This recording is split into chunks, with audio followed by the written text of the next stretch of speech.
मोदी और मालदीव, आखिर क्या मामला है? भारत और मालदीव में आखिर क्यों बातों की जंग छिड़ी हुई है? और आखिर क्यों लक्षद्वीप इतना सुर्खियों में आ रहा है? और क्यों हमारे प्रधानमंत्री नरेंद्र मोदी पूरी दुनिया में छाए हुए हैं? क्यों मोदी जी इतना ट्रेंड कर रहे हैं? चलिए जानते हैं पूरी बात कि मोदी, मालदीव और लक्षद्वीप का मामला आखिर क्या है।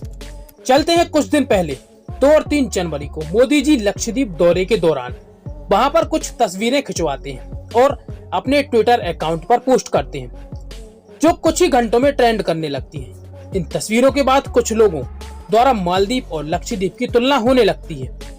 मोदी जी अपने भारत देश के लक्षद्वीप को प्रमोट कर रहे थे, क्योंकि लक्षद्वीप टूरिज्म के हिसाब से एक बहुत ही शानदार डेस्टिनेशन बन सकता है। यही एक बात मालदीव के कुछ मंत्रियों को अच्छी नहीं लगी, क्योंकि उनका सोचना था कि मोदी जी लक्षद्वीप को प्रमोट कर रहे हैं। और यही सब देखकर मालदीव के 3 मंत्रियों ने मोदी जी और भारत के बारे में कुछ अभद्र और गलत टिप्पणी कर दी, जिसमें वहां की मंत्री मरियम शूना और 2 नेता भी शामिल थे। कुछ ही देर में सोशल मीडिया पर ये खबर आग की तरह फैल गई और देखते ही देखते बायकॉट मालदीव सोशल मीडिया पर ट्रेंड करने लगा। पीएम मोदी का अपमान और भारत देश की आलोचना से लोगों ने बायकॉट मालदीव ट्रेंड को चला दिया। ये सब देखकर मालदीव के राष्ट्रपति मोहम्मद मुइज़ू को आधिकारिक बयान देकर अपने मंत्रियों को सस्पेंड करना पड़ा। मालदीव बायकॉट ट्रेंड ऐसा चला कि वहां पर फ्लाइट, होटल को लोगों ने अपने आप कैंसिल कर दिया और लक्षद्वीप को प्रमोट करने लगे। इसमें मालदीव जाने वाले अधिकतर लोग इंडियंस ही होते हैं और मालदीव के रिएक्शन से ऐसा लगा कि वो लोग इंडियन से घृणा करते हैं और इसकी माफी मालदीव के पूर्व राष्ट्रपति ने भी मांगी थी। आपको बता दें, मालदीव की जीडीपी टूरिज्म से ज्यादा चलती है और भारतीय लोग मालदीव जाना सबसे ज्यादा पसंद करते हैं।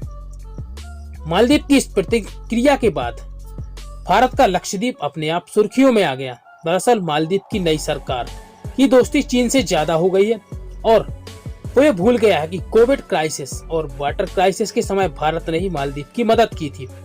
भारत की सेना अभी मालदीव की सेना को इस समय प्रशिक्षण दे रही है और जब मालदीव खुद को बेहतर समझता है, पर एक बात तो तय हो गई है कि इस समय भारतीय लोग अब किसी के दबाव में किसी भी गलत बात को नहीं सुनेंगे।